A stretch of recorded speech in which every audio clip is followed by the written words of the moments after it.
berkembangnya media sosial ini ada upaya-upaya menutupi keburukan itu dengan cara dibungkus melalui upaya-upaya ada tim khusus kami untuk mengangkat cerita itu. Padahal kan keinginan suatu organisasi untuk memperbaiki kekurangan-kekurangan itu. Nah, bagaimana ini untuk menghadapi hal-hal ini? Banyak pemimpin yang bukan prestasi yang dikejar, tapi pencitraan lewat membuat konten-konten yang seakan dia merakyat kemudian disebarkan. Gitu kan. Nah, kendalanya kan ini harus ada batasannya. Gitu. Jangan sampai popularitas seorang Kapolres melebihi Kapolda di tempat dia. Gitu. Ini kan juga harus diatur. Nanti dia saking jagonya dia di media sosial, kemudian dia bikin konten-konten seperti ini, dia tidak menyadari bahwa ada hierarki yang harus dia patuhi di kepolisian ini. Gitu. Dia terus aja asik dengan bermain dengan konten-konten dia itu, dan dia bisa lupa juga kalau dia sebagai polisi. Gitu. Nah di sini nanti kita akan jelaskan juga dalam materi itu. Saya tidak usah sebut nama lah. Hampir di setiap organisasi itu selalu ada fenomena begitu. Ya. Apabila ada semacam yang Bapak sampaikan tadi itu, apa kira-kira yang bisa didapatkan yang real yang menurut pandangan Bapak sebagai ilmuwan dalam medsos ini? Kira-kira resikonya apa tuh kira-kira organisasi terhadap organisasi kita ke depan kira-kira? Iya. Yang saya pahami seorang polisi itu kan kalau dapat undangan dari media aja kan tidak boleh langsung hadir ya, harus seizin atasan dan begitu. Nah yang kita khawatirkan media ini kan kadang-kadang cepat-cepat aja gitu loh. Pak ini saya lihat ini viral gitu, Bapak bisa diundang ke TV nggak? Nanti dia datang ke TV, kemudian dia jelaskan. Nah itu yang harus diatur di internal. Jadi saya mungkin lebih cocok bicara antisipasinya Pak ketimbang dampak-dampak gitu. Nah, itu yang perlu diantisipasi juga. Pasti Pak dampak buruknya itu jangankan di organisasi yang jelas punya sejarah seperti ini, di ormas saja itu bermasalah. Karena Bapak polisi, maka akun ini dedikasinya untuk pengabdian pada institusi, bukan untuk pribadi. Pencitraan itu ada batasnya, ada atasanmu, jadi ada institusi yang dibawa di sini. Gitu. Dia nggak mungkin followernya naik kalau dia bukan berseragam polisi itu kan, atau dia bisa bebas bertugas seperti itu. Nah di situ ada konsekuensinya. Izin senior, Mas Hariko, saya tertarik dan saya sependapat tadi diskusi yang disampaikan. Saya ingin memberikan mungkin sebuah saran dan juga bisa dijadikan sebuah diskusi apabila nanti membuat sebuah pengemasan materi yang disampaikan kepada Serdi, yaitu mengenai kita melihat berita-berita, khususnya kalau kita berbicara organisasi maupun apakah itu individual daripada seorang pemimpin di kewilayahan dan sebagainya, itu kadang-kadang ada berita yang negatif dan positif. Tentunya ini juga akan membawa dampak terhadap keseluruhan organisasi itu. Mungkin gambaran ini juga harus diberikan dalam artian apabila pemberitaan yang katakanlah yang negatif, kemudian ada istilah apa, take down ya Mas ya, take down dan sebagainya. Ini untung ruginya bagaimana?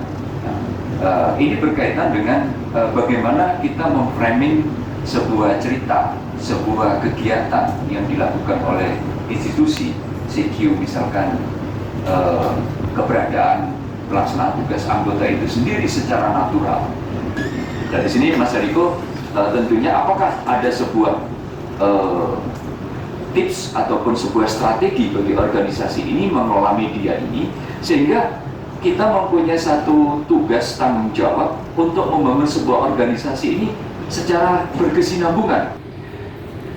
Kira-kira media-media yang dimiliki oleh kepolisian itu, media-media resmi yang dimiliki oleh kepolisian itu juga bisa bersinergi dengan media-media organisasi yang lain. Dari media yang isinya cuma tentang kepolisian, ditambah juga isinya tentang hal-hal yang berkaitan dengan masyarakat sekitar gitu.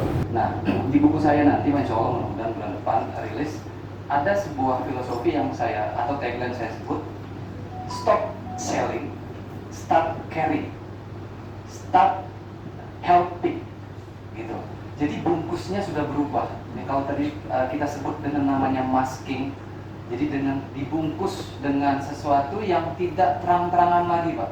Jadi yang seperti Mas Hariko cerita tadi itu, dengan peduli, dengan caring, ada CSR, kolaborasi dengan pemangku adat, melakukan apa, tusukan seperti itu luar biasa, Pak. Dan itu dengan ikhlas, saya percaya teman-teman yang tadi ormas, kemudian personal, dia memainkan tagar, mention, dan makin jatuh cinta sama kepolisian, Pak.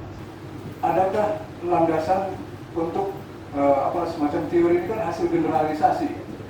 Kalau terkait dengan fenomena tadi misalnya, unsur-unsur AI itu apa sih?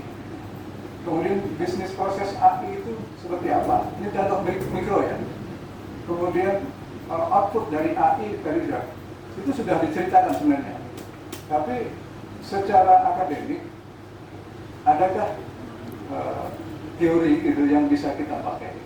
Kami juga paham bahwa ketika kita bicara lembaga pendidikan, edukasi, apapun bentuknya, memang harus punya sebuah landasan hukum, legal standing, ya, teori yang memang menjadi pegangan. Ya, artinya kita tidak bisa hanya bicara praktikal. Ya, dengan platform mereka yang sangat khusus dan unik, tetapi memang itu yang juga menjadi satu kelemahan. Karena mereka ini pemain besar, jadi ego sektoralnya masih cukup tinggi. Sehingga ketika kita mendevelop sebuah solusi, misalnya menggunakan AWS, maka platform yang kita develop tersebut itu sulit untuk bisa interkoneksi dengan platform yang lain. Nah, yang lebih menarik bahwa dari sisi timur ini mereka cukup tahu diri, tetapi ya, karena mereka pemain baru, tetapi mereka luar biasa di dalam membuat jembatan antar platform. Ya, jadi konektivitas yang dibangun oleh Alibaba Cloud maupun Huawei Cloud, mereka mampu berkolaborasi atau mampu berkonektivitas dengan berbagai platform. Cukup ya? Bagaimana kalau kita berikan apresiasi dengan bukan applause dulu? Bapak Ibu sekalian, terima kasih Pak Bagus, Pak Hariko, Pak Karim, semuanya sudah memberikan, mudah-mudahan apa yang ditanyakan tadi rekan-rekan semua bisa diapresiasi.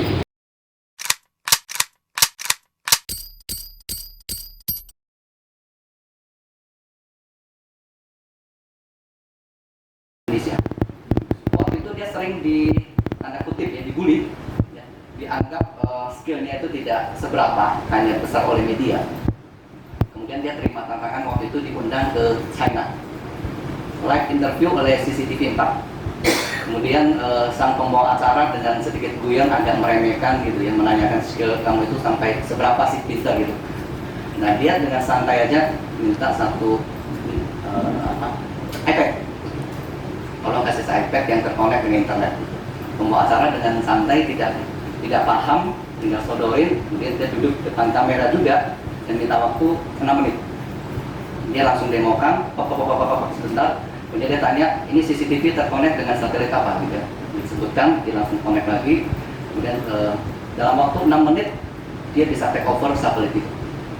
Diputerin gambar ulang semua. Tiba-tiba yang punya satelit dan yang punya stasiun itu nelfon pembawa acaranya. Dimarahin dan hari itu dipecat. Gitu. Kamu main-main dengan orang yang salah. Jadi orang ini nggak bisa dianggap main-main. Gitu. Dia bisa take over satelit dan si pemiliknya itu marah-marah kenapa? Bahan bakar kita itu hanya cukup muter 2 kilo. Kamu minta maaf secepatnya dan minta dia balikin ke orbitnya kembali. Karena kalau udah lewat dari situ udah nggak bisa kembali. Karena bahan bakarnya nggak cukup. Dan itu adalah SDM kita. Itu orang dari Indonesia.